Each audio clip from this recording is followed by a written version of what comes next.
আসসালামু আলাইকুম। ঈদের আগের দিন বা চাঁদ রাত বলে যেটাকে, সেই রাতে বা সেই দিনই আমার ছেলের কাকতালীয়ভাবে ওর বার্থডেটা চলে আসছে বা ওই দিনই হচ্ছে ওর বার্থডে। তো আমাদের কিন্তু বিভিন্ন কাজে বিভিন্ন ইয়াতে মনে ছিল না। তো এক ভাগ্নির বার্থডে খেতে আসে বা বার্থডের দাওয়াত খেতে আসে, আমার মনে হইলো যে না, আমার ছেলেরও তো বার্থডে। তো আমরা ঈদের আগের দিন বা চাঁদ রাতের দিন কি করছি সেগুলো আপনাদের সঙ্গে শেয়ার করি। প্রথমেই আমি দুপুরবেলা 6 কেজি মুরগির বা ব্রয়লার মাংসগুলো আমি ভালোভাবে থেতলে থুতলে নিচ্ছি শিলপাটার মধ্যে, এবং কিভাবে থেতলে থুতলে নিচ্ছি অবশ্যই আপনারা লক্ষ্য করতেছেন। এটা আমরা হচ্ছে বারবিকিউ বানাবো। তো বারবিকিউ কিন্তু গ্রিলের মাধ্যমে করানো হয় বা গ্রিলে করানো হয়, কিন্তু খেতে যেন টেস্টি হয় সেই জন্য আমি পাটার মধ্যে বেটে বেটে এই মাংসগুলোকে থেতলে নিচ্ছি, যাতে করে এই মাংসের মধ্যে ভালোভাবে মশলাগুলো ভালোভাবে ঢোকে এবং এই বারবিকিউটা খেতে অনেক বেশি টেস্টি লাগে। সেই জন্য আমি কিন্তু এই প্রসেসিং বা এই কাজটা করছি। তো বারবিকিউ তো বিভিন্নভাবে করা যায়, তো এভাবেও করলে অবশ্যই অনেক বেশি ভালো লাগে। অবশ্যই একবার হলেও ট্রাই করবেন। আর আমি এইভাবে ট্রাই করছি। আমি এক হোটেলে যাওয়ায় খেয়ে দেখছি যে হাড় হোড় ভেঙে সব কিছু থেতলে থুতলে দিয়ে মশলা মশলি দিয়ে এটাকে মেরিনেট করে কিছুক্ষণ রাখার পরে ভালোভাবে কিন্তু এটাকে হচ্ছে বারবিকিউ করে। তো আমি সব কিছু মশলা মশলি কী উপকরণ নিয়েছি কী নিয়েই সবগুলো আপনাদের সঙ্গে শেয়ার করছি। তো দেখেন এই দিকে হচ্ছে দই, টক দই, সস, সব কিছু উপকরণ এবং শুকনা মরিচ সবগুলো নিয়ে ভালোভাবে একটা মশলার ব্যাটার তৈরি করে নিচ্ছি। আর কী উপকরণ ছিল অবশ্যই আপনারা লক্ষ্য করছেন। এবার সেই থেতলে রাখা বা পরিষ্কার করে রাখা মুরগিগুলো এর মধ্যে আমি দিয়ে দিব। আমি কিন্তু মুরগিগুলোকে পিস পিস করে কেটে নিয়েছি, মানে একটা মুরগির 4 পিস করছি। মানে এক কথায় হচ্ছে বলতে গেলে রোস্ট যেভাবে একটা মুরগির 4 পিস করে সেরকম করে 4 পিস করে নিয়েছি। আর বারবিকিউ কিন্তু গোটা মুরগি দিয়েও করা যায়, কিন্তু এভাবেও কিন্তু যদি আপনারা করেন তো অবশ্যই অনেক বেশি টেস্ট হয় এবং স্বাদ বেড়ে যায়। তো আমার এই রেসিপিটা যে আপনাদেরকে ফলো করতে হবে এরকম কিছু না। আমার মনে হয়েছে যদি আপনার বাসায় তৈরি করতে বা ফ্যামিলির সঙ্গে খেতে চান বা বাচ্চাদের সঙ্গে খেতে চান, এভাবে কিন্তু ট্রাই করে আপনারা অনায়াসে পরোটার সঙ্গে এগুলো খেতে পারবেন।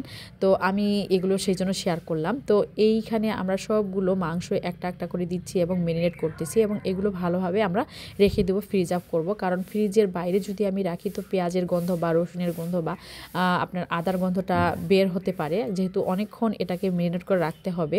সেই জন্য আমরা হচ্ছে আর কোনো রিস্ক নিলাম না। সেই জন্য আমরা সবগুলো ভালোভাবে ম্যারিনেট করে কিছু পরিমাণ তেল দিয়ে এই মাংসগুলোকে ভালোভাবে ফ্রিজ আপ করে রাখবো। যাই হোক 3-4 ঘন্টার মতো এগুলো ফ্রিজ আপ করে রাখছি। আর যেহেতু রোজাও ছিলাম তো ইফতার টিফতার করে আমরা কিন্তু এইদিকে ফ্রাই তৈরি করতেছি এবং ফ্রিজ থেকে সব কিছু উপকরণ নিয়ে আসছি।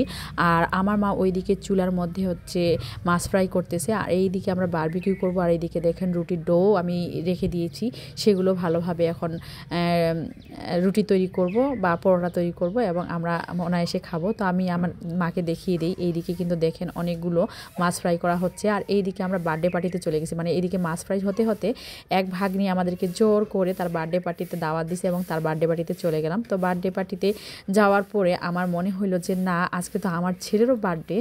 তো আমি অনেক আল্লাহ চাইলে কত কিনা হয়, যারই কেক কাটি না কেন, কিন্তু আমার ছেলে অনেক বেশি মজা করছে এবং সে নিজ হাতেও এই কেকটা কাটছে এবং আমার ভাগ্নি তাকে সেই সুযোগটা দিছে। যেহেতু পাশের বাড়ির ওই ভাগ্নির বার্থডে ছিল, তো সাবিতকেও খাওয়াচ্ছে। সাবিত যেহেতু ছোট মানুষ, তো ওর বার্থডে শুনে ওকেও অনেক বেশি বলল যে খাও ভাইয়া। তো ওর ভাইয়াই হবে, মানে ও আমার ভাগ্নি হয় আর আমার ছেলে, দুজনেরই বার্থডে একদিনই পড়ে গেছে। তো আমরা কেক আনতে ভুলে গেছিলাম, কারণ হচ্ছে যেহেতু চাঁদ রাতের দিন তো অনেকগুলো কাজ ছিল। আমরা হচ্ছে বারবিকিউ করব, রুটি করব, অনেক কিছু পেরার মধ্যে ওর বার্থডেটা ভুলে গেছি। আর বিশেষ করে এখন কেন জানি আমার তারিখ, দিন, বার অনেক কিছু আমি ভুলে যাই। আসলে অনেক বয়স হয়ে গেছে হয়তো বা। এইদিকে শ্রেয়ানো করতেছে খাওয়ার জন্য, মানে ছোট মানুষ কিন্তু সবার সঙ্গে তাল মিলিয়ে চলার চেষ্টা করে।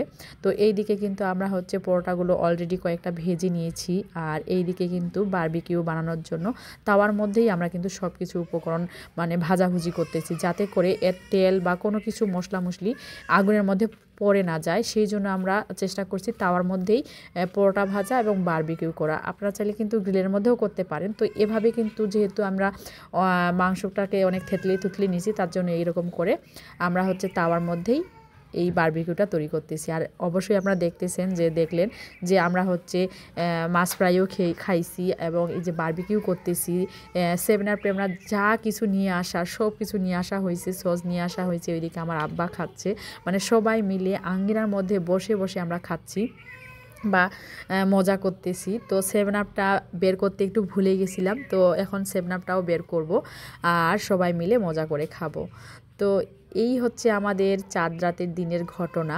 তো কেমন লাগলো এই ভিডিওগুলো বা এই চাঁদ রাতে আমরা কি কি মজা করছি আপনাদের সঙ্গে শেয়ার করলাম। তো আজকের মতো বিদায় নিচ্ছি। অবশ্যই আমাদের পাশে থাকবেন, আমাদের জন্য দোয়া করবেন। ধন্যবাদ। আসসালামু আলাইকুম।